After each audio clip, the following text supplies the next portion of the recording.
Back in the garage, back working on a 1995 Chevrolet Impala SS. I gotta do brakes on this mofo. Brakes. And could have took the front rotors off. Well, let me back up here. Did the brakes when I first got it. Noticed the pulsation. Heated up. Just did the cheap advanced front pads on it. Rotors back in the day. And over the years, they're not great. They're junk. So, don't drive it a lot. I could have pulled them off. They spec'd out. I could have them turned. Might do that, but at the same time, $30 a rotor times 4. I don't know. That's 120 bucks right there. And then I still got to get pads, which is, I don't know, for decent ones, probably a lot of money. 30, 40, 50 bucks. Wheel bearings. Figured I'd do wheel bearings too. So all in all, I'd have probably, I don't know, 200, 250 bucks into it. Or do like what I did. I did some upgrades. Rock Auto. Yeah. I got slotted, drilled rotors all the way around the car. And I got Power Stop ceramic brake pads. Yep. All this for under the price of what it cost me to pull everything off, take it in, get it turned, sent in. Am I still going to get those rotors turned on those other ones? I don't know. Probably just throw them on the shelf for something to do, but since I'm going cross-drilled slotted, they're lighter weight, last a heck of a lot longer. My old Impala had them on there. They're great. The only problem is I didn't realize that you have to use ceramic pads or a high compensation brake pad for those kind of rotors because it would tend to build up and break them down. I did quite a few pads with cheap on the front of the other Impala, on the cheap side, because it would just go through and eat them off. So, got the Impala in here, getting back to where it originally was. Got it up on jack stands. Got some stuff going. So I'm going to show you when I get some work done where I'm at. So for anyone that hasn't ever done brakes, don't be afraid to do them. They're pretty darn easy. Doesn't matter what kind of vehicle make you got. They're pretty easy. Usually you can get them done with some pretty basic, simple hand tools. You get into wheel bearings and stuff, you might need to get some pullers, but Harbor Freight's got that stuff for relatively inexpensive, and it's just kind of good to have because you can find other uses for like wheel bearing pullers, steering wheels, harmonic balancers, all that stuff. So if you ever just decide that you want to tackle brakes yourself, do it. They're pretty darn easy. So let me get in here and kind of show you what's up. Here's kind of where you get you in here. I took the liberty to get that all coated up in there. Can't really see because of the light, but painted up the frame, painted up all the other stuff, make it look pretty. Got the new back one on. I still have to install the bracket that goes on here. The old one, I ended up busting off the slide pin when I tried taking it off. The new setup came with new bushings and everything, and I ended up breaking them off, so I had to run to the parts store, get new slide pins, and I had to get a new bracket for the back. Relatively inexpensive, but those slide pins, they go in right here, and yeah, they do exactly that. They slide your brake pads and your caliper freely, so you can get a good floating on your rotor and you don't get locked up, don't get excessive heat buildup. But These are pretty simple. They're all labeled. You can see rear driver's side because they are directional for the slotted and drilled. Didn't notice anything major. This one came off relatively simple. It did have the emergency brake. It's on the inside here. It's just a drum style, but nothing was worn with that.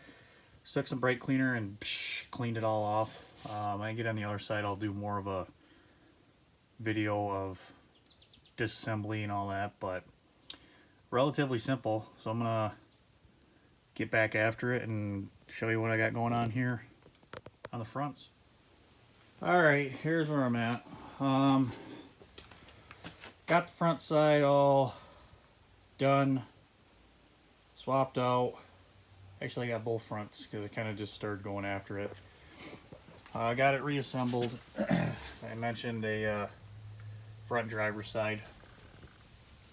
Got new wheel bearings put in it, new wheel seal. Painted it all, made it look decent. Replaced that caliper and before, but got it all in there. Got these new pads in there. I took some sealer and put it on the back side. It's just some RTV on that piston just to keep it from getting that standard GM squeal. Put a bunch of the provided lube on the brake pads on the slide pins to make sure everything was nice and lubed up. Also went through with a little sucker majigger that I got from Harbor Freight there, sucked out everything out of the master cylinder, refilled it, and bled the calipers down. That's where I got, of course, the front reservoir is for the rears, the back is for the fronts. It was chunky, it was dirty, it was gross. Took about a can of brake clean and just cleaned it all up, got it all nice and cleaned up. Go on the other side here and show you where at there.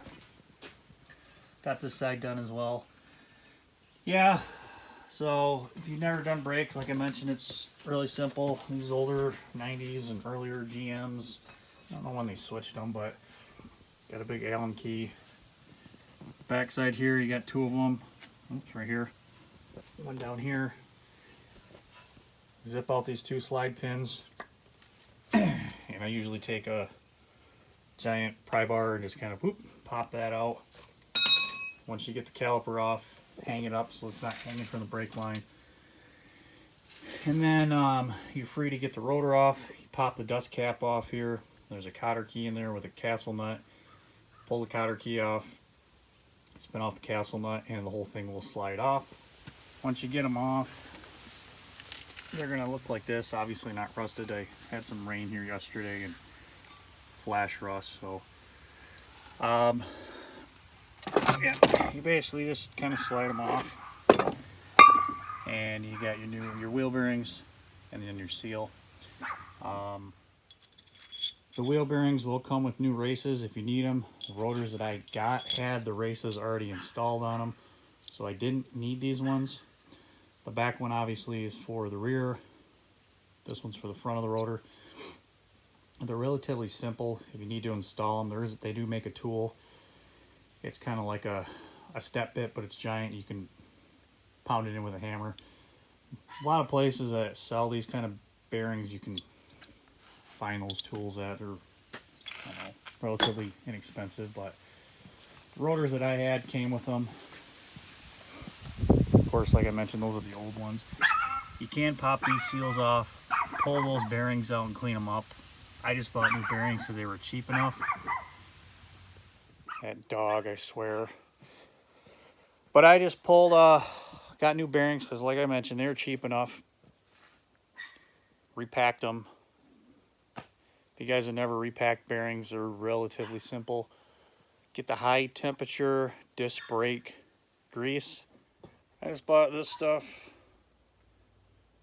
High temperature applications. Got it from Walmart. It was like $4.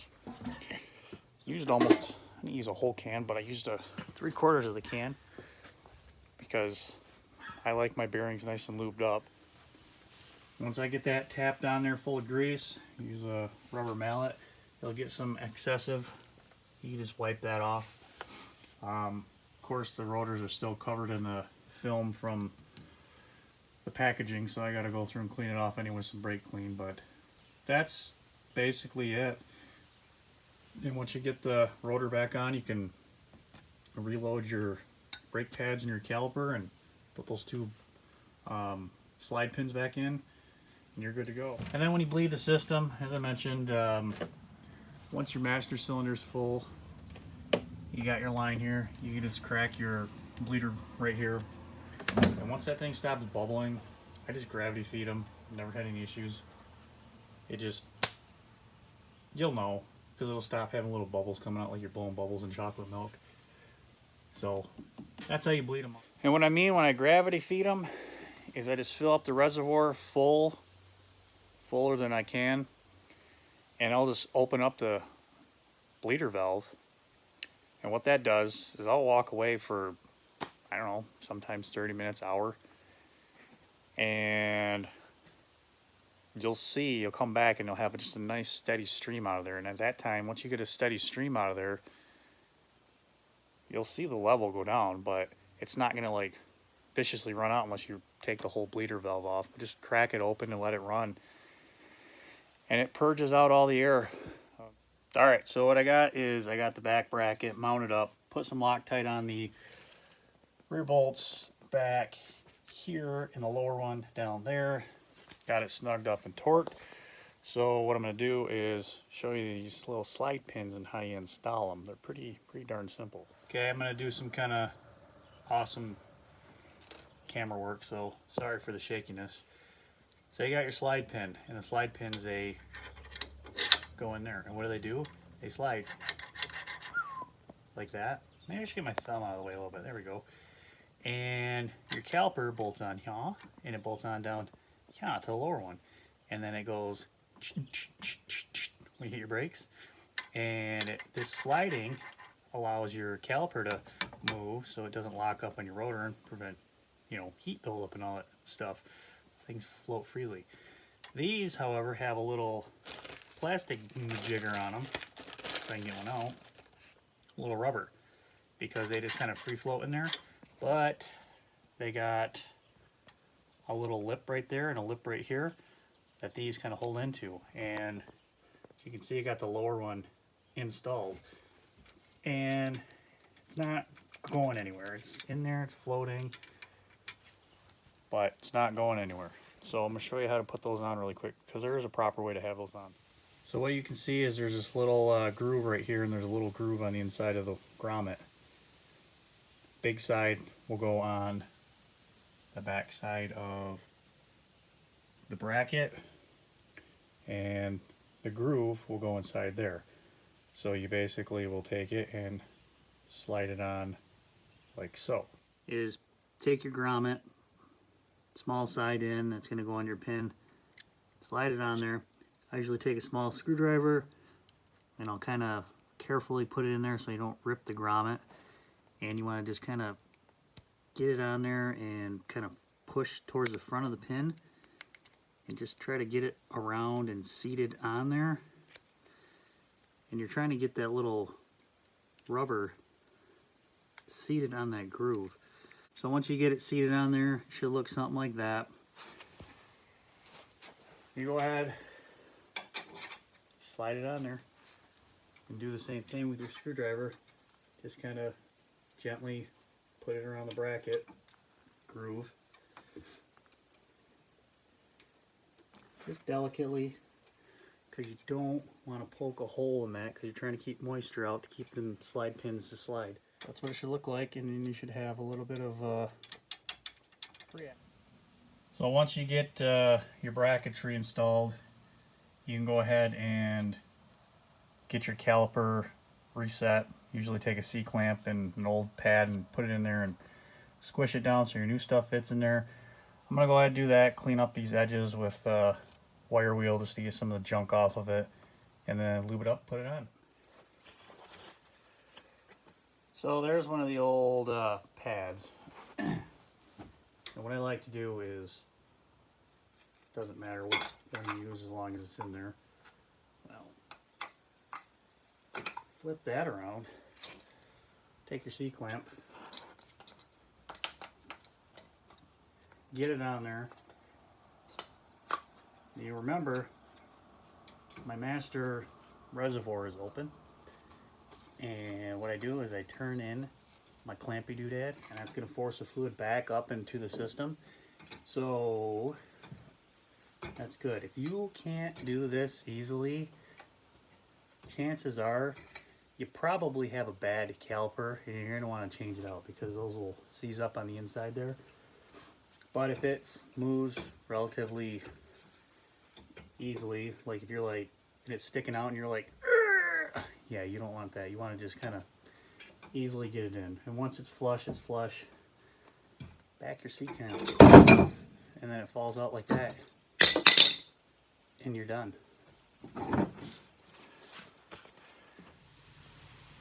So there's the master. It looks like I had some more junk blow out backwards from the line. So I'll sucky with my Sucker 2000 over there. That nasty stuff out of there, and I'll dump it into my disposable container. Put some fresh stuff in there, call her good. So now you got that done, you grab your and you want to just kind of clean up some areas. I usually clean up the top up here, like so, down here, slide pin area, just because I can. I don't know, makes me feel better on the inside, the way that nut's seating on there. Just kind of clean it up. Like I mentioned, just get all in it. Just let her have it.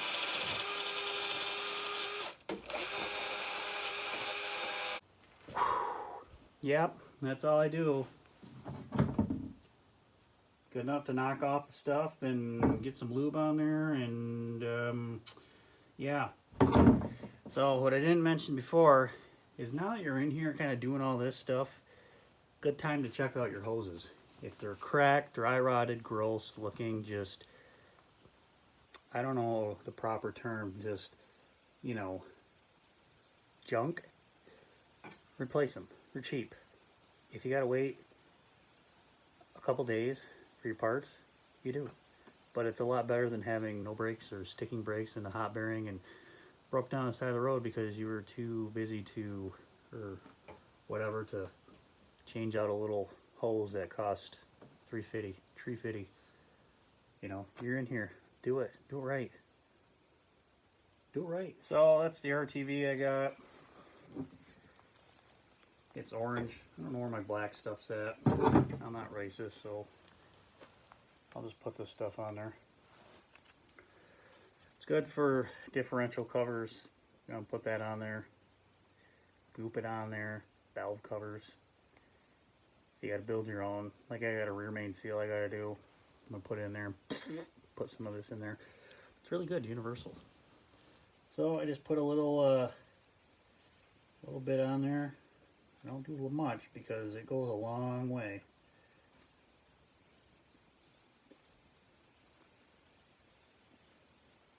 And all I'm after is to do like a thin little bead around. What I don't want is to have this glued to that boot, so make sure you don't do that. But get that all nice and lubed up. Not lubed up, RTV'd up.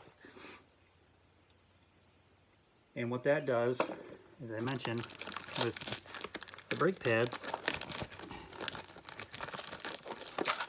is that puts a little tiny barrier of rubber between that metal and this metal, and that's where you get all your squealing from, your funny little when you hit the brakes.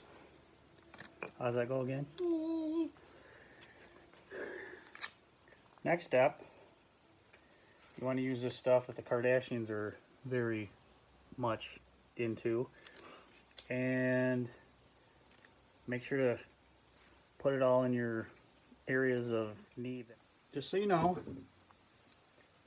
your pads are directional. You got one side that'll go on the inside, one side that'll go on the outside. Make sure you get them right. So what you want to do is you want to load them up in there. You'll know which one is which because they'll seat properly in there or they're not. This one's got a thicker squeal bar for it. I always take my caliper and I'll hang it off one of those slide pins with one of the bolts there. So load up your pads inside the bracketry there, like so. Flip the caliper up. Might take some finagling, and then you want to squish in your slide pin, get your other one, just line it up in there and give it a little twisty so it's in there. And yeah, that's all that is. Where I put the lube, up top there on the bottom where those pads are going to slide on both sides. And that's it. So I'm going to finish tightening this up, move on to the other side, and break it down. Passenger side, remove your slide pin bolts. You can see I already had them loosened up. Of course, trying to do this one-handed, so yep, cheating a little bit. And that pretty much slides out. And you can see that it's pretty much similar to the other side where the installation was. Probably didn't want to let that hang. Pad's a little worn, a little thin. Comes out easily, so that's good. Yeah. So I'm gonna tie that up so it's not hanging by the hose, and loosen this up, the bracket, and get in there and show you how to pop the caliper or the rotor off. Alright, 2 bolts are off, bracket's off, that was just there. Don't need to do anything with the emergency brake, just leave that on there. There's your rotor. Grab it, kind of wiggle it off, comes off. There's the emergency brake. Inside there, disc, you can see it was wearing a little bit on the inside. That's fine, you're going to have a little bit of drag, but these are grooved up, not worth turning. They don't, I think, they don't have enough thickness on them. Hit the bracketry with the wire wheel, brake clean, rebuilt. Got that all sprayed out. Now, I'm going to show you how to rebuild these wheel wells. Buck something, Walmart. Oh, I thought it said patina spray, but it's Pintura e-spray. Anyway, you just go on and shake her up. Shake her up. You know, shake it up. And then just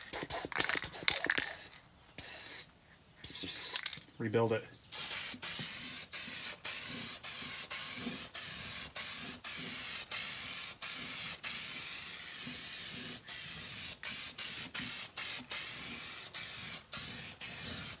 And just like that, you have yourself a rebuild. So I'm going to go through and rebuild the rest of this and be back. So time for the reveal. Boom. Rebuilt. Well, I even rebuilt the spring and the axle while I was in there. Nice and rebuilt. Boom. So for about 15 bucks or 13 cans of that rebuild spray, you too can rebuild wheel wells, axles, sway bars. Oh, what else can you rebuild? You can rebuild plastic stuff. You can rebuild rust sometimes. Rust is a little bit more complicated. You might have to do it a couple, 3 or 4, 10 times, but you'll get there. Yeah, it's good for rebuilding a lot of stuff. So after letting that dry in a well-ventilated area for the appropriate time, now comes time to install the rotor. Rear passenger side. Well, I'm on the rear of the car. I'm on the passenger side. I hope it's the right one. Let's see.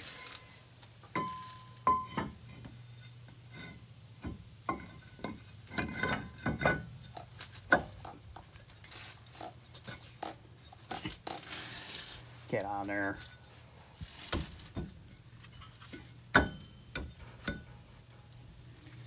Well, I'm gonna have to get in there and mess with the emergency brake cable here a little bit, emergency brake pads. But go ahead and get those in there. You can see it somewhat came on. I just got to center them so it'll slide on there right and go from there. So these, you can see, will have just a slight little bit of play in them. So what you want to do is you want to center it up so it fits just inside the hub there. You can see where it was rubbing. So I'm going to go ahead and get that centered up and throw it on. So these, you can see, will have just a slight little bit of play in them. So what you want to do is you want to center it up so it fits just inside the hub there. You can see where it was rubbing. So I'm going to go ahead and get that centered up and throw it on. So I got her all snabbed on there. Snabbed, yeah. It's on there, it's tight, it's good to go. Actually, it was a little tougher than I thought. I just took a lug nut and just kind of zipped it on there and kind of pressed it on a little bit. Probably not coming off now for a while, but we'll get there. But it's still loose like it needs to be. Also went ahead and attempted to bleed the caliper to try to get it put back together. And guess what? Remember what I said about being hard to turn? It's hard to turn. So I ordered up a new one.